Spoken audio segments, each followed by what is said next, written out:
Wah, jemuran yang kemarin basah sudah kering. Pasti karena sinar matahari.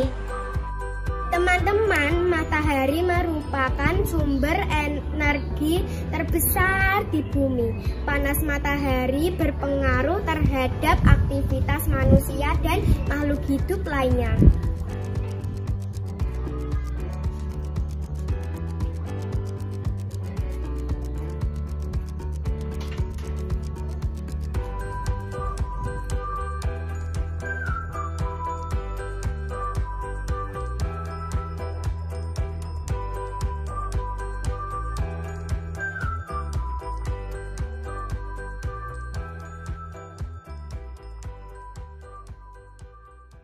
Ini mau dibuat apa, Bu? Ibu mau masak jagung siang ini. Dapat dari mana? Ibu tadi beli di pasar, Nak. Di pasar kan tidak ada pohon jagung. Nah, nanti Ibu ceritakan. Sekarang bantu Ibu bereskan ini dulu ya. Iya.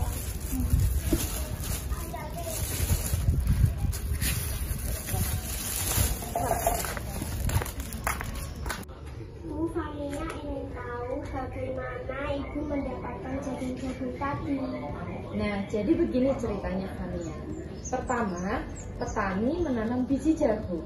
Kemudian dirawat, disiram, sehingga jagung tadi bisa tumbuh besar. Oh, gitu ya. Iya, setelah itu buah jagung siap dipanen. Buah-buah itu didistribusikan ke para pedagang yang ada di pasar. Itu sebabnya pedagang-pedagang di pasar tidak ada pohon jagung, tapi dia bisa punya jagung. Setelah itu mereka jual jagung-jagung itu dan Ibu beli. Begitu ceritanya kenapa Ibu bisa dapat jagung tadi di pasar. Fania mengerti? Hebat sekali. Sekarang Ibu punya cerita tentang Ali si biji energi. Fania mau dengar? Mau, Bu. Jadi begini ceritanya. Suatu hari, Kisah Ali si biji energi. Aku Ali si biji energi. Aku menanam biji-biji energi di sebuah ladang yang luas di peternakanku. Saat matahari bersinar, ada energi pada cahaya matahari. Cahaya matahari membantu biji-bijiku tumbuh menjadi tanaman-tanaman yang tinggi. Tanaman-tanamanku menyimpan energi itu di dalam akar, batang, daun, dan butiran biji yang baru. Dengan segera, aku akan tumbuh tinggi dengan daun-daun yang lebar dan biji-biji yang baru. Kamu bisa memasak dan memakan aku supaya kamu memiliki energi. Energi itu akan membantumu tumbuh, bergerak, dan berpikir. Aku juga memberi makan hewan-hewan ternak dengan beberapa bagian dari tubuhku, sehingga mereka tumbuh besar dan kuat. Aku berguna untuk semua makhluk hidup. Terima kasih ya, Bu, sudah menceritakan tentang Ali si biji energi. Sekarang Fania sudah tahu. Iya Fania, sama-sama. Hebat kamu. Sekarang Ibu boleh minta tolong? Boleh. Jagung yang Ibu beri tadi, kamu berikan sebagian kepada bibimu. Ibu punya 4 jagung. Apabila jagung yang Ibu punya Ibu bagi 2 dengan bibimu, masing-masing orang akan mendapat berapa bagian, Fania? Setengah bagian. Pintar sekali. Masing-masing orang akan mendapat setengah bagian. Setengah bagian dari jagung yang Ibu punya, jumlahnya berapa, Fania? 2, Bu. Pintar sekali, 2. jadi jagung yang diberikan ada setengah bagian.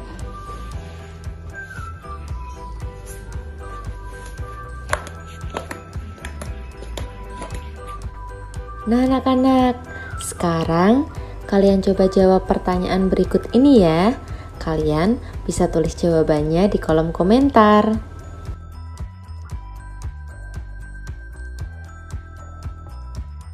Pertanyaan yang pertama, sumber daya alam apa yang diceritakan dalam cerita tadi?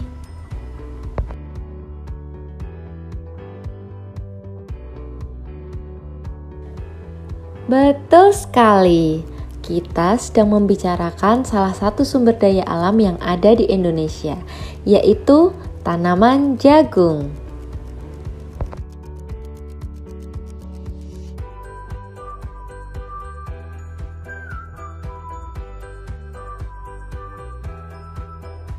Pertanyaan yang kedua, coba anak-anak jelaskan bagaimana proses pertumbuhan si biji energi.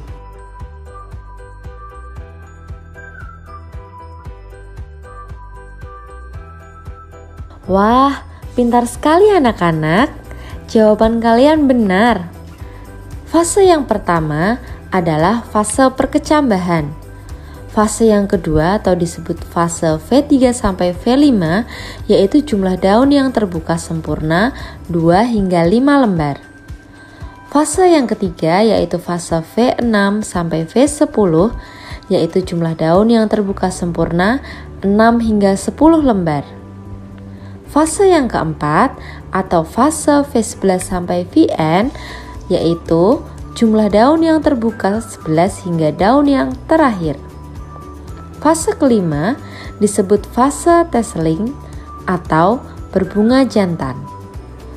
Fase keenam atau fase R1 atau disebut silking ini diawali oleh munculnya rambut dari dalam tongkol yang tertutup. Fase yang ketujuh atau disebut fase R2 sampai R6, di fase ini adalah fase terakhir di mana pada fase ini biji jagung akan matang secara sempurna dan siap untuk digunakan atau dikonsumsi. Selanjutnya simak pertanyaan yang ketiga.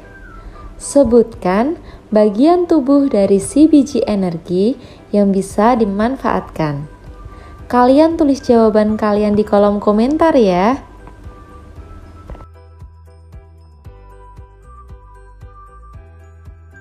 Ya, kalian benar sekali anak-anak. Bagian dari tanaman si biji energi atau tanaman jagung yang bisa kalian manfaatkan, salah satunya adalah bagian buahnya. Kalian bisa memasak dan mengkonsumsinya supaya kalian memiliki energi. Selain itu, bagian lain yang bisa dimanfaatkan adalah batang dan daunnya. Kalian bisa gunakan batang dan daunnya untuk makan hewan-hewan ternak, sehingga mereka bisa tumbuh besar dan sehat.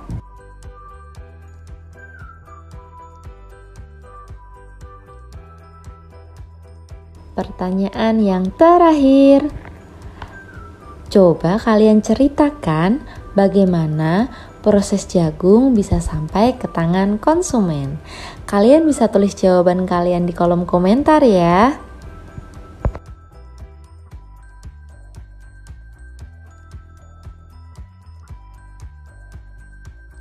Hebat sekali anak-anak, jawaban kalian benar. Proses yang pertama adalah petani menanam biji jagung hingga tumbuh menjadi besar dan siap dipanen. Setelah dipanen, jagung akan didistribusikan kepada para pedagang.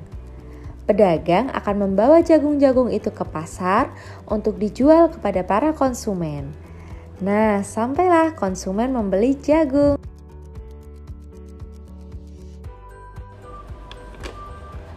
Anak-anak, coba perhatikan jagung yang dimiliki Ibu Fania.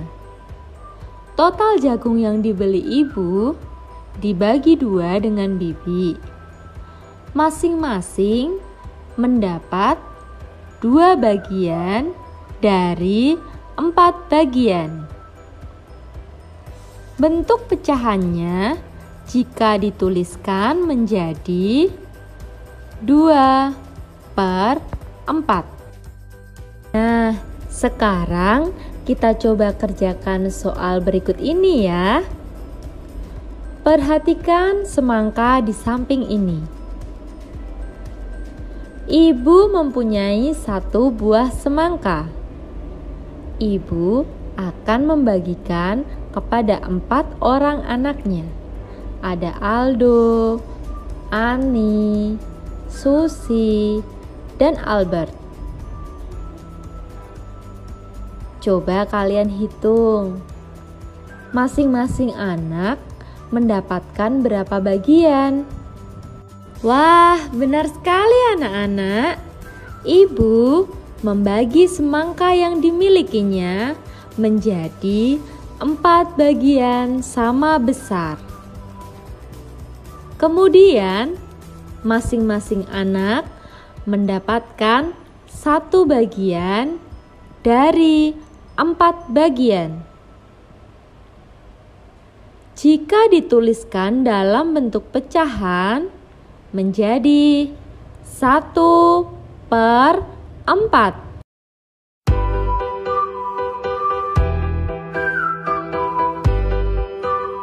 Minyak jarak sebagai sumber energi alternatif.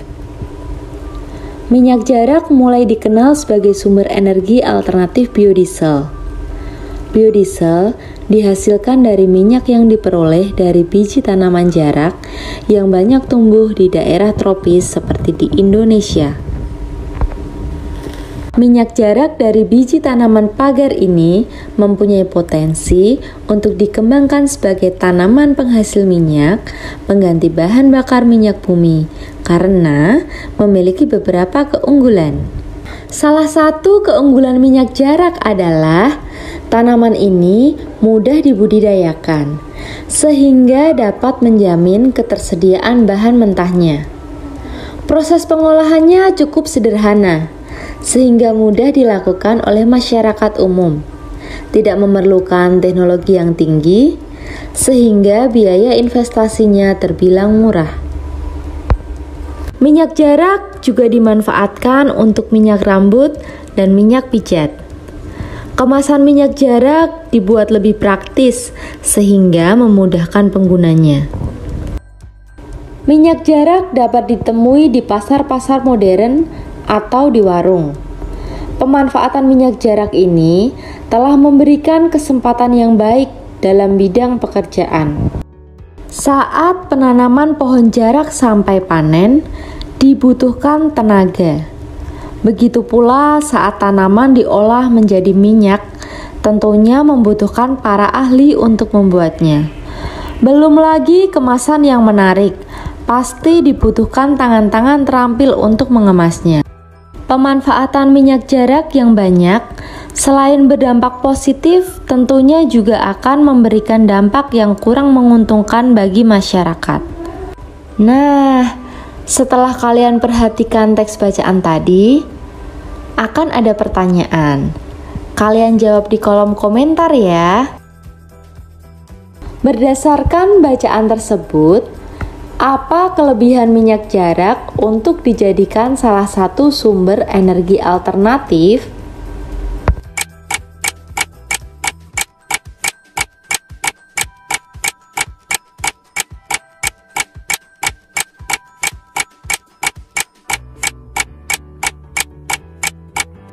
Ya, benar sekali.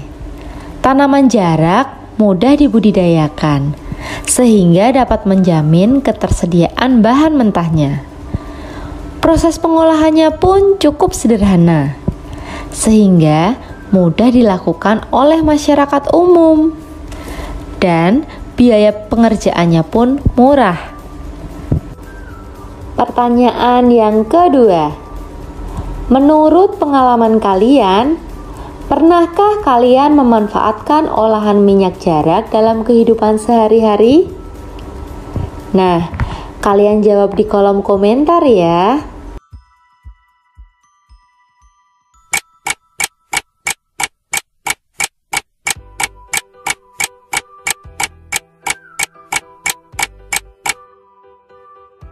Wah, ternyata banyak juga pengalaman kalian. Ada yang digunakan untuk minyak rambut, minyak pijit, ada yang digunakan untuk melembabkan kulit, mengobati bibir kering, dan juga digunakan sebagai alternatif biodiesel.